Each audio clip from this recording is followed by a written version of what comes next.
Assalamualaikum warahmatullahi wabarakatuh. Berjumpa lagi bersama saya Reza Al-Arya dalam program pembelajaran bahasa Mandarin level elementary yang diselenggarakan oleh MOOC Universitas Airlangga. Nah, teman-teman, selama 7 kali pertemuan mendatang kita nanti akan membahas materi yang berbeda, ya, yang mana topik-topiknya itu diantaranya itu adalah pengantar bahasa Mandarin, itu yang pertama. Kemudian yang kedua ada mengenal huruf Mandarin, Hanse dan Pinyin. Kemudian yang ketiga ada sapaan dasar dalam bahasa Mandarin. Kemudian yang keempat ada pengenalan diri. Kemudian yang kelima ada pengenalan waktu. Ini terbagi menjadi 2 chapter, baik chapter 1 dan chapter 2. Dan yang terakhir itu adalah pengenalan nilai tukar mata uang. Nah, teman-teman, tentunya dalam pembahasan program pembelajaran daring untuk bahasa Mandarin yang diselenggarakan oleh MOOC Universitas Airlangga ini, saya tidak sendiri, tetapi saya punya partner. Beliau adalah Wela Asmara Dana, bertindak ataupun berprofesi sebagai praktisi sekaligus instruktur bahasa Mandarin di Provinsi Jatim. Jadi bukan yang kaleng-kaleng gitu ya. Dan pengalaman belajar beliau ini belajar di Chongqing University di China. Jadi agak susah gitu ya, maklum ya gitu ya. Dan oke, baik, kita mungkin untuk mengawali pertama begitu, aktivitas kesehariannya selain sebagai praktisi itu apa sih, Mbak? Oke, jadi aktivitas saya juga pengajar bahasa Mandarin di SMA di kota kecil Lamongan. Oke, Gitu. hanya itu saja.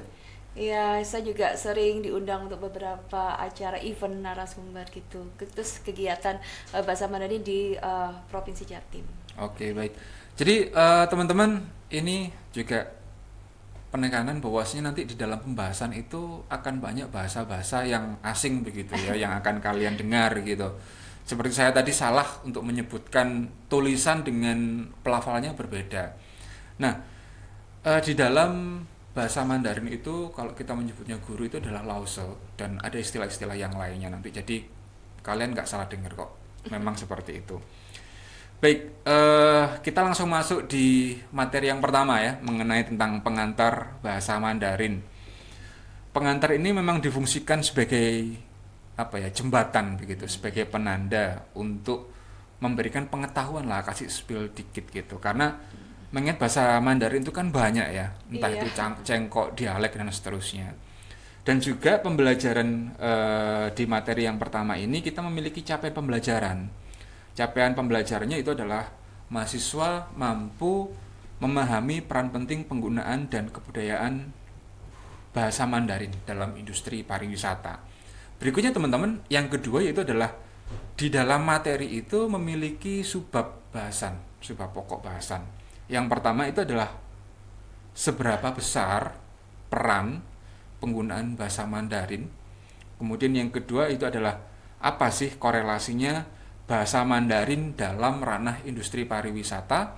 Dan kemudian yang ketiga adalah gambaran umum kebudayaan Mandarin dalam aspek sejarah, budaya, dan bahasa. Daripada berlama-lama, kita mungkin langsung tanya dan kita langsung diskusi bersama gitu ya, bersama dengan pakarnya. Oke, Lause, Iya. mengenai pengantar dulu Lause. Iya. Ada yang mau disampaikan enggak? Iya, jadi bahasa Mandarin ini sangat penting ya dipelajari ya. Karena kenapa? Kan merupakan bahasa asing setelah bahasa Inggris yang banyak digunakan oleh jutaan penduduk di dunia. Ya, kenapa? Karena di samping itu Cina merupakan negara dengan penduduk yang padat terbesar di dunia. Jadi kemungkinan kita untuk belajar bahasa Mandarin ini juga akan membuka peluang kita pada dunia kerja nantinya, khususnya industri pariwisata gitu. Oke. Hanya itu saja kah atau ada yang lain? Contohnya misal peningkatan skill Iya, pasti ada. Dengan kita belajar Mandarin nanti ada peningkatan skill yang dibutuhkan supaya kita bisa beradaptasi dengan dunia global. Sekarang kan juga era perdagangan bebas gitu ya. Jadi seperti Oke, itu. jadi untuk mencari sumber dana untuk beasiswa, untuk Iya. kuliah, untuk kegiatan hibah itu sangat besar sekali berarti Iya, peluangnya ya. iya. Jadi banyak sekali beasiswa yang bisa didapatkan dari pemerintah Cina itu banyak sekali. Jadi kita bisa apply, kita bisa belajar. Karena kan ada ini ya peribahasa atau filsafat tuntutlah ilmu sampai ke negeri Cina Oke, gitu. jadi Jadi harus teman-teman untuk pengantar kita sudah langsung dijawab semua nih sama Lause Wella gitu ya mengenai peran penting penggunaan bahasa Mandarin. Nah, berikutnya itu adalah bahasa Mandarin dalam ranah industri pariwisata. Itu korelasinya apa sih sebenarnya? Sangat penting sekali kita belajar Mandarin ya untuk industri pariwisata. Kenapa? Karena kan negara kita kan negara ini apa negara Asia. Nah, sedangkan Cina juga sama-sama Asia. Kemungkinan besar untuk wisatawan asing internasional yang datang ke Indonesia sangat besar sekali. Nah, selain itu kita juga harus memfasilitasi karena kan ada peribahasa nih, tamu adalah raja ya. Jadi kita harus bagaimana cara kita membuat turis asing itu nyaman, aman dan bisa mengerti budaya-budaya kita dengan kita belajar bahasanya. Oke, berarti bisa dikatakan Tuh. secara nggak langsung ini adalah upaya untuk transfer knowledge gitu ya, ataupun Iya. sharing kebudayaan begitu Iya. ya. Jadi mereka tahu kebudayaan kita pun juga bisa terpacu Nah. gitu Iya. di lingkup internasional gitu ya. Iya. Oke, itu yang pertama. Kemudian yang kedua itu tadi kan disampaikan mengenai pemahaman kebutuhan wisatawan. Itu maksudnya yang seperti apa ya kira-kira? Iya, jadi kan banyak sekali ya sekarang ini wisatawan kan ada domestik, ada internasional. Walaupun wisatawan domestik banyak sekali orang Cina yang ada di Indonesia, khususnya di Surabaya nih. Oke, ya, Tuh ya, ya, banyak ya, ya, tuh ya. cindo-cindo itu. Cindo ya, kayak Iya. CC meme-meme Oh gitu ya. iya. Oke, Cindo, ya, ya, ya. Iya. Nah, itu adalah salah satu contoh kecil aja ya sebenarnya yang tanpa kita sadari sebenarnya Iya. kebudayaan China itu sudah masuk di dalam kehidupan kita gitu ya Iya. sebenarnya. Nah, oke, baik. Kemudian mengenai gambaran umum kebudayaan Mandarin Iya. yang tadi kita sudah breakdown menjadi tiga yaitu ada sejarah, kemudian budaya dan juga bahasa. Kita ngomong tentang sejarah dulu deh sepertinya. Sejarahnya itu seperti apa sih? Iya, jadi sebetulnya bahasa Mandarin ini kan sebutan untuk orang-orang asing kepada pembesar-pembesar dinasti Qing ya. Dinasti Qing. Qing itu Iya. beda tulisan atau sama? Tulisannya Qi I N G King, Oke. tapi kita bacanya Qing, dinasti Qing. Nah, Iya. itu salah satu contoh yang pertama untuk istilah-istilah yang Iya. beda ya baru. Oke. Jadi dinasti Qing ini didirikan oleh suku Manchu. Nah, sehingga pembesar-pembesar kekaisaran ini biasanya disebut sebagai Mantaran. Jadi Man itu dari Manchu, Tanya itu besar, ya, Rennya itu orang. Jadi orang Manchu besar. Jadi pembesar-pembesar Manchu. Nah, lambat laun penulisannya berevolusi nih, akhirnya menjadi Mandarin Oke, gitu. jadi bisa dikatakan teman-teman bahwasanya untuk penggunaan bahasa Mandarin ini sebagai apa ya dalam awalnya itu adalah penghargaan Nah, orang luar terhadap para pembesar-pembesar di China gitu ya.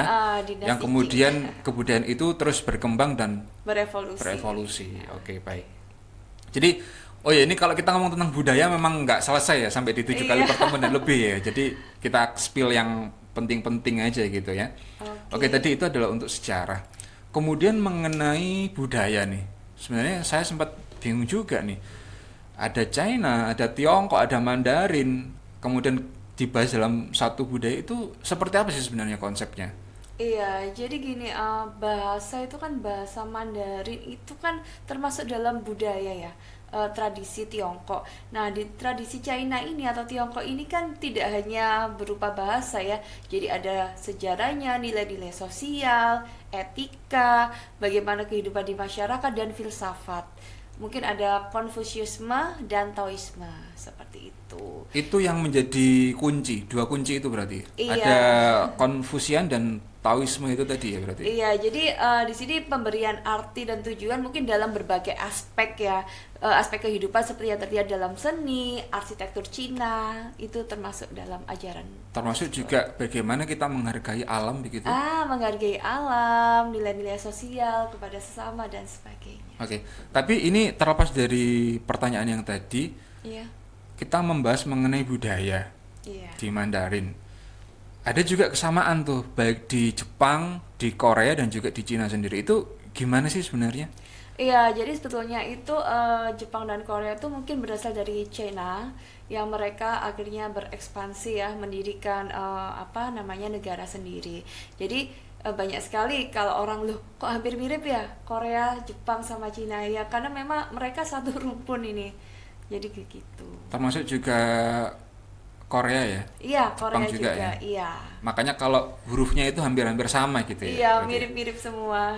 Oke. Oke. Kemudian untuk bahasa nih, bahasa yang dipakai di sana itu yang bahasa yang seperti apa sih gitu?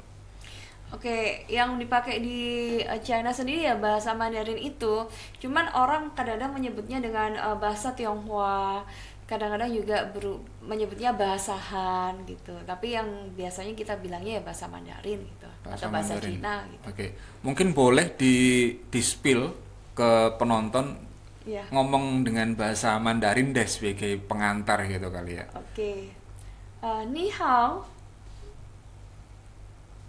Ni hao itu artinya halo atau hai. Jadi roko wo shuo ni hao, ni shuo ni hao. Jadi ketika saya mengatakan ni hao, Anda juga bisa mengatakan ni hao. Artinya sebagai ucapan salam pembuka.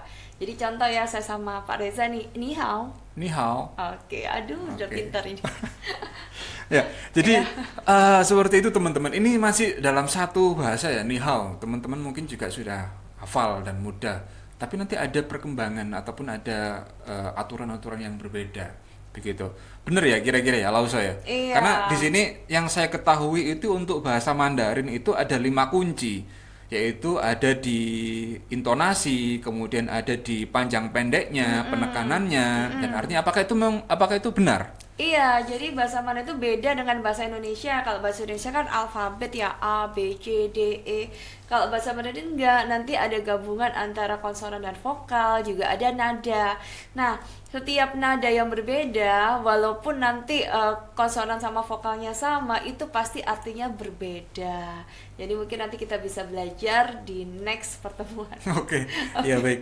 Jadi teman-teman sekali lagi bahwasanya belajar bahasa Mandarin itu mudah, tetapi waktunya memang dibutuhkan waktu yang panjang gitu ya kira-kira ya.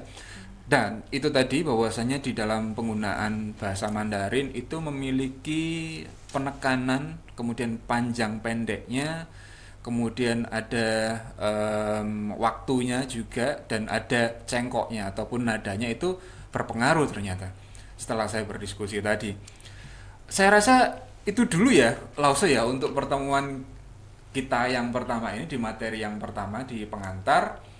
Untuk berikutnya kita mungkin bisa bahas materi lebih lanjut ya, kita Iya. breakdown lagi gitu ya. Oke, siap. Jadi itu dulu teman-teman materi yang bisa saya sampaikan. Saya ucapkan terima kasih, semoga bisa memberikan manfaat dan bisa diaplikasikan dalam kehidupan nyata. Assalamualaikum warahmatullahi wabarakatuh.